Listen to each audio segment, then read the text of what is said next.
La semana en RCR, actualidad, entrevistas, comentarios del acontecer nacional e internacional en la semana en RCR.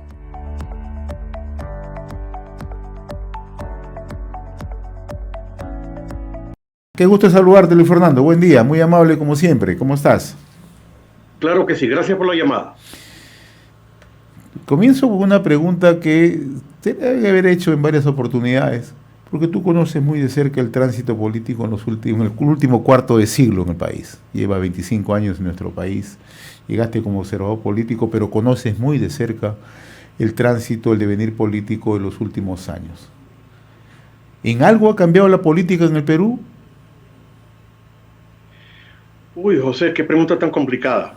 Llevas bien el tiempo, llevas bien el control de mis años en Perú, exactamente 25 años. Eh, Lamentablemente creo que hemos retrocedido y creo que la gran oportunidad que tuvimos en el año 2000 de pasar a gobiernos democráticos realmente con efectividad se echó a perder, se malogró con el tema de la corrupción. La corrupción y el populismo como que yo considero dos cánceres sociales que tenemos en nuestro continente y especialmente en el Perú, también está presente. Como algunos colegas tuyos me dicen, en el Perú nunca hay tiempo para aburrirse, porque la coyuntura política nos come. Hace rato estaba escuchando a un connotado líder más social que político y académico, que fue defensor del pueblo, y él hablaba de que esta última etapa de Dina Boluarte ha sido un gobierno de ministros de opereta, porque yo he conocido a lo largo de mi vida ministros que se han atrevido a decirle a un presidente, mire, ese punto de vista suyo no me parece, o esta cosa que usted está haciendo no me parece en beneficio de la gente. Aquí no, aquí todos los ministros parecen un coro de monjitas a la Madre Superiora, y por eso esto terminó muy mal. ¿Qué va a pasar con José Gerí? Bueno, le deseamos la mayor de las suertes. ¿Por qué? Porque si le va bien a José Gerí, le va bien al país. Y yo también me niego a pensar, estimado José, que no podemos conseguir 19 entre el Premier y los 18 ministros, hombres y mujeres capaces en este querido Perú para que conduzcan los destinos del Perú en los próximos 8 meses. Pero también el mea culpa de que si tuvimos problemas para elegir un nuevo presidente del Congreso que asuma la presidencia de la República como pasó antier, es porque tal vez elegimos muy mal. Tenemos que aprender a elegir. Eso es mi comentario. Ahora, es un escenario bastante complejo el que tenemos, ¿no? 8 presidentes en los últimos años, ¿no? Desde Humala a la fecha son 8 presidentes que han transitado en la vida política del país. Y ahora entramos a un escenario cerca a un proceso electoral. Y la pregunta que nos hacemos, si este escenario puede presentarse tan igual como se ha presentado recientemente cuando asumió la presidencia temporal Manuel Merino de Lama, si la calle nuevamente sigue reaccionando como ha vuelto a reaccionar, y si la clase política o la presidencia de la República no tiene el suficiente tino como para manejar la circunstancia en la que vivimos. ¿Cómo analizas esta situación? Sí, de mañana en 6 meses, de mañana en 180 días, tendremos el domingo electoral de la primera vuelta.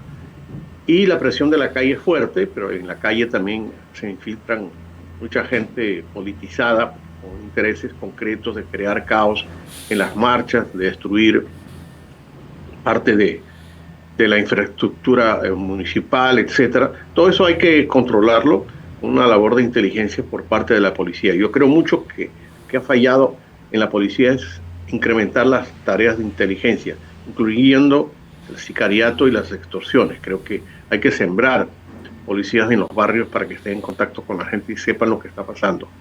Ahora, se está convocando una marcha para el día 15, un poco apresurado, porque el presidente Gerí, digamos que entre hoy y mañana, tal vez el domingo, pueda conformar un gabinete. Que hay personas para conformarlo, como te digo, sí las hay.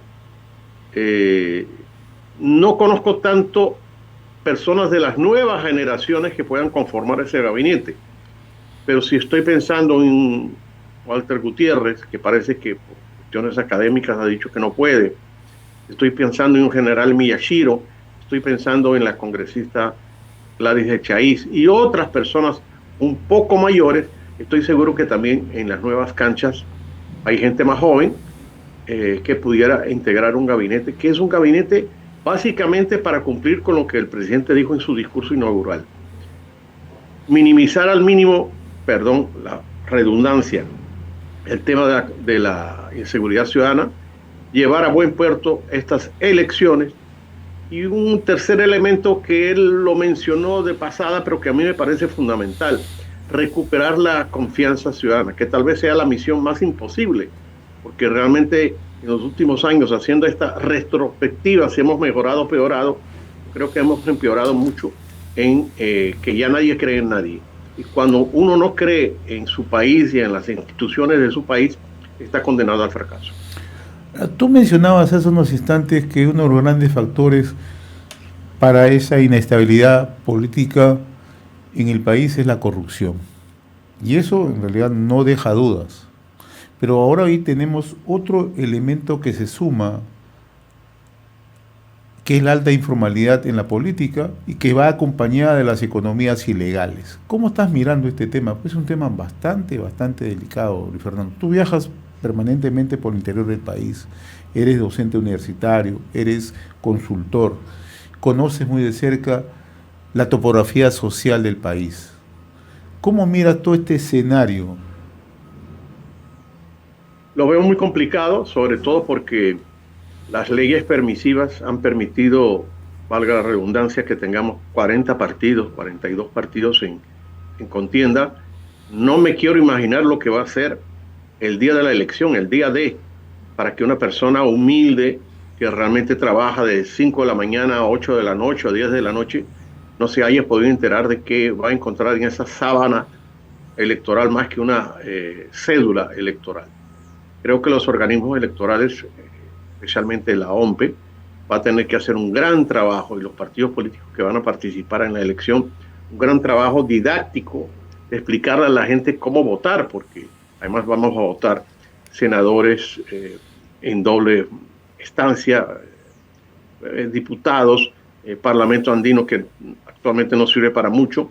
En fin, ahí la tarea va a ser esa, educar a la gente para que aprenda a votar. A pesar, estimado José, que yo escribí hace tiempo un artículo llamado La pendejocracia, donde yo creo que algunos partidos se van a quedar calladitos precisamente para que la gente vote por ellos aún no sabiendo quiénes son.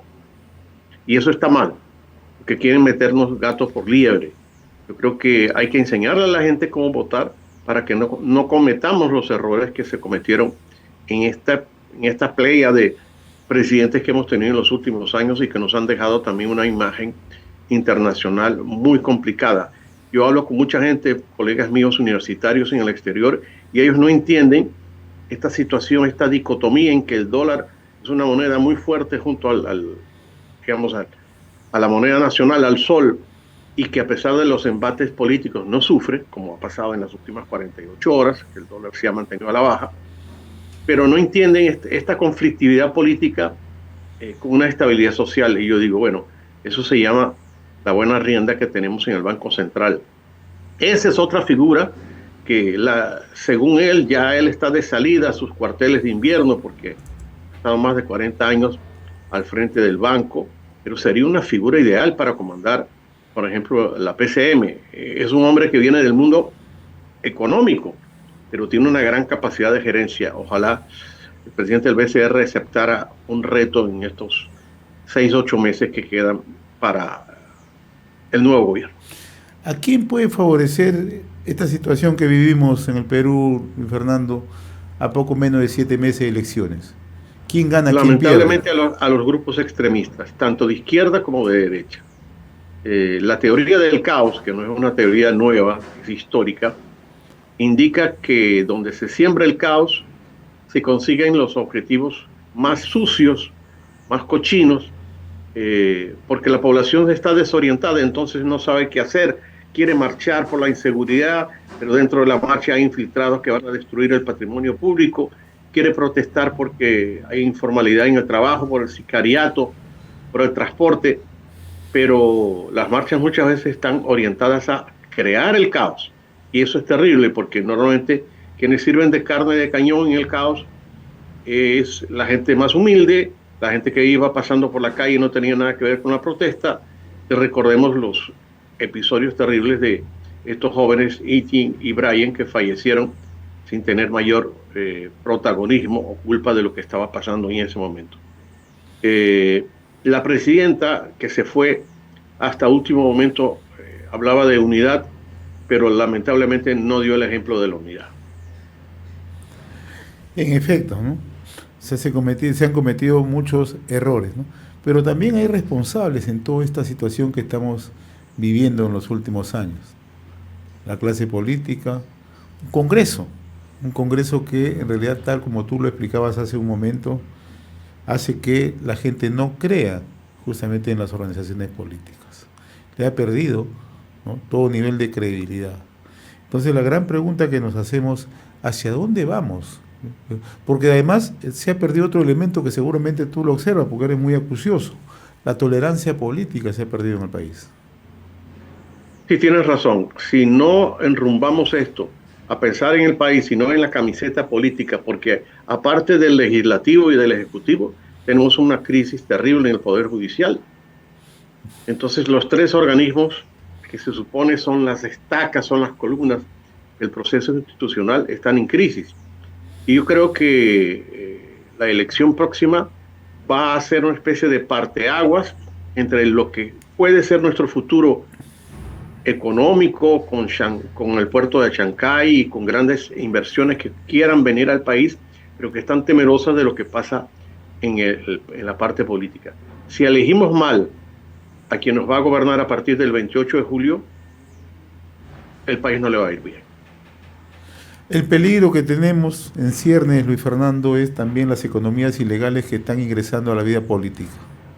Comandan la vida política. Estoy convencido que comandan la vida política acá y en otros países.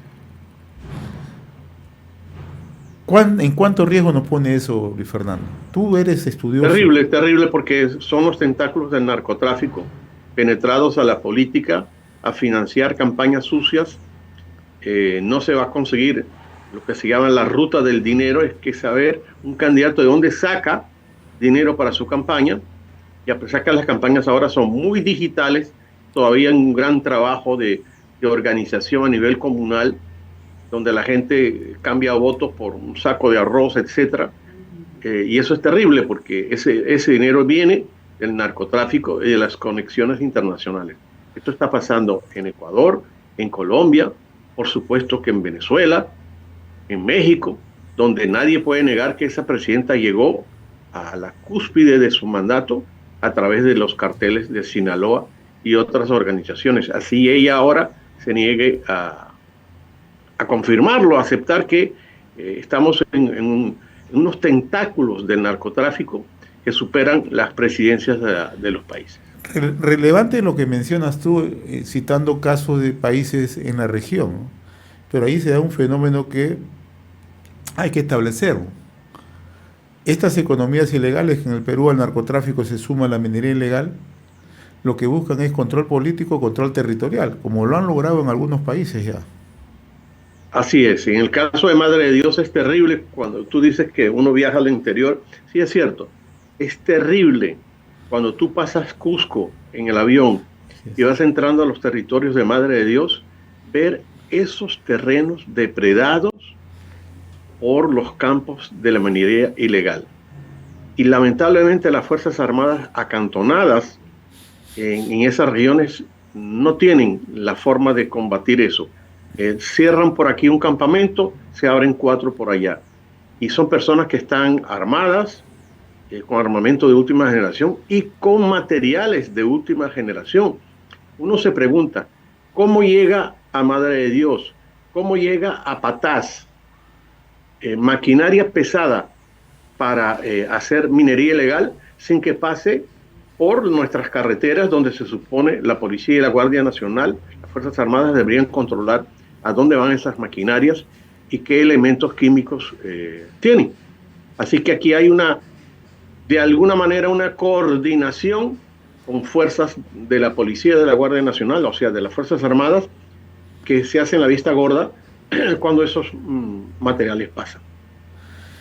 Estamos dialogando con Luis Fernando Núñez, reconocido politólogo, internacionalista, forma parte de Núñez y Asociados y conoce muy de cerca lo que ocurre en nuestro país.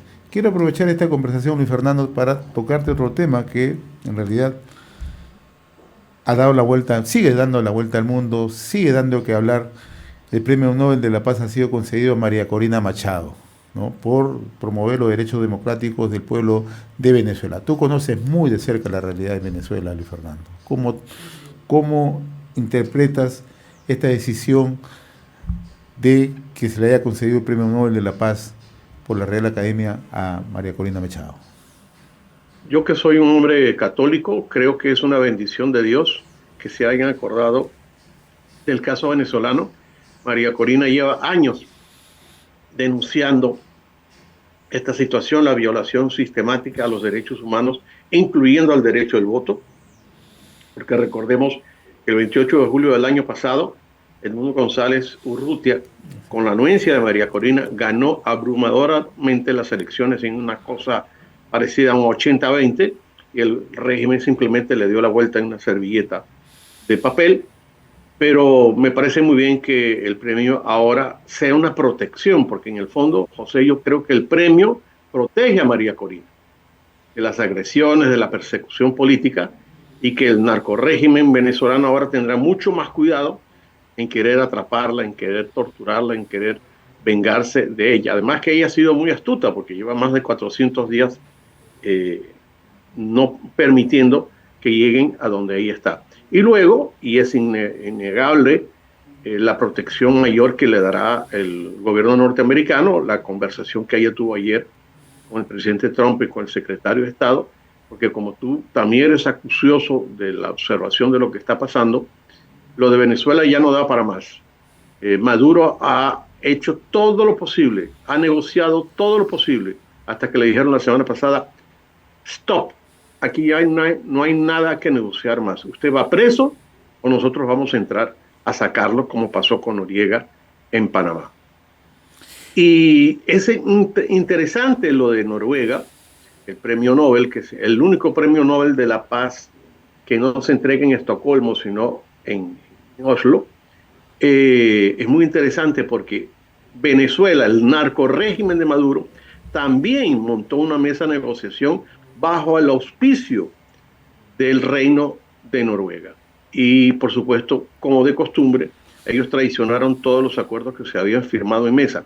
Así que esto es una especie hasta de venganza de que le hayan dado el premio Nobel a una nación, a una monarquía que se ha sentido traicionada porque quiso aportar a la libertad de Venezuela y el régimen de Maduro los traicionó. Creo definitivamente, en resumen, que es una bendición, que es un escudo protector para María Corina, y que ella además ayer, en la conversación muy nerviosa que tuvo con el secretario que le anunciaba que había ganado el premio, ella decía, esto no es un premio para mí, esto es un premio para cualquier venezolano dentro y fuera del país que sufre los avatares de una narcodictadura. Muy emocionante esa conversación en realidad, bastante significativa. Porque nunca había visto un secretario de la Comisión del Premio Nobel prácticamente en las lágrimas dando la noticia. Sí, en realidad. ¿Cuánto cohesiona a la oposición al interior de Venezuela que María Corina Machado sea Premio Nobel de la Paz? Mira, José, tu pregunta es muy interesante porque si algo ha hecho este narcorrégimen es tratar de dividir a la oposición. Lo ha logrado, tanto que se ha creado una clase política alternativa al gobierno y alternativa a la oposición que se han llamado los alacranes. Esos son los que han traicionado los valores de la democracia y de los derechos humanos. Algunos de esos ahorita están en la Asamblea Nacional porque fueron puestos a dedo por el narcorrégimen. Pero desde el otro lado tenemos, creo que un grupo muy consolidado, sobre todo de gente joven, mujeres, científicos, jóvenes profesionales, estudiantes, que más que nunca están consolidados con María Corina y que están muchos en el exterior y que estamos, porque yo a pesar que ya estoy mayorcito, también estoy dispuesto a volver y dar lo mejor de nosotros para reconstruir la primera economía petrolera del mundo que ha sido destruida en estos 26 años. ¿Crees tú que los días de Maduro están contados, Luis Fernando? Absolutamente creo que sí. ¿Y esto va a ser una decisión de Donald Trump irreductible? Sí, ya no da para más. Últimamente él ahora está apelando a escribir cartas, ha escrito cartas a la ONU, ha escrito cartas al Papa, ha escrito cartas al canciller ruso, pero creo que la negociación ya no da para más porque el problema de ellos es que han traicionado todos los acuerdos que ellos han propuesto. Entonces ya la gente no les cree. Ese es el gran problema. La gente ya no les cree. Lo último que ha hecho Maduro ayer o antier es decir, mire señor Trump, yo corto mis relaciones económicas con China, con Irak, con Irán, con Turquía, con Rusia. Venga usted, haga con nuestro petróleo lo que le dé la gana. Prácticamente le ha dicho eso. Y Maduro le ha dicho, Trump le ha dicho a Maduro, ya no quiero eso. Le pongo los minerales preciosos, estos alternativos que tengo en el estado de Bolívar, de Guyana, para esos minerales raros que también los tiene Ucrania. Se los pongo a disposición. No voy a negociar contigo. Este matrimonio se acabó. Y de verdad se acabó porque el chantaje de Chevron y del petróleo venezolano ya no da para más. Estos días están contados y ellos lo saben. Lo sabe Padrino López, lo sabe Diosdado, lo sabe el propio Maduro y los 20, 25 generales que son lo único que tienen defendiendo a la narco guerrilla corrupta que tiene ese país. Lamentablemente esto es así. Esto ni siquiera se trata de un discurso de derecha o de izquierda, porque ellos que se dicen de izquierda, socialistas, tienen enormes fortunas regadas por todo el mundo. O sea, no son nada socialistas. Luis Fernando Núñez, muy reconocido por esta comunicación, como siempre, con RCR, Red de Comunicación Regional. Saludos, Luis Fernando. Muy gracias, amable. Un gran abrazo a todas las comunidades que te escuchan. Gracias, Luis Fernando. Conversamos con Luis Fernando Núñez, politólogo, internacionalista, miembro de Núñez y Asociado. Hemos presentado La Semana en RCR.